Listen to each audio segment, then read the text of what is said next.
Why is science your hardest subject?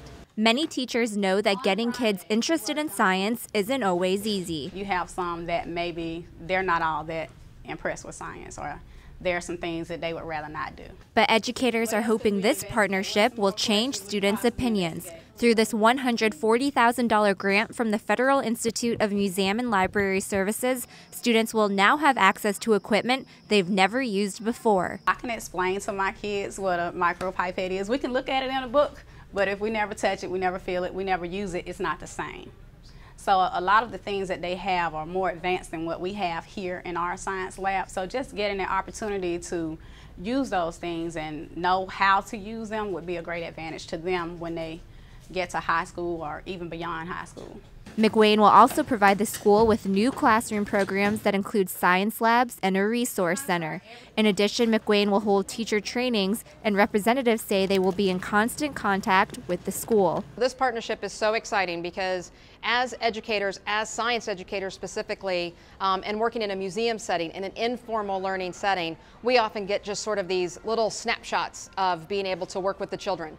And so in this partnership, we're actually able to have a relationship with them throughout the entire school year and with the teachers as well. And students will even get to travel outside the classroom. This grant will allow students from WJ Christian the opportunity to come to the Science Center at least 8 times during the school year. Again, they're not just coming that one time. They're going to come multiple times, get different programs, have different interactions with several different educators on our staff, and it just really deepens that relationship between the informal and the formal learning institution.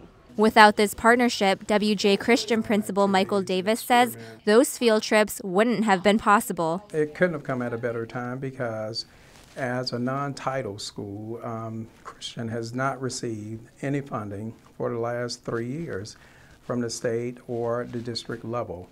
So this is really very timely for us.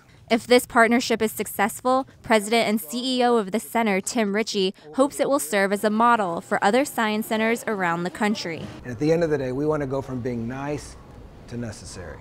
And if we can show that here, other science centers around the country will take a lot of hope from that, and the partnerships with public education will expand.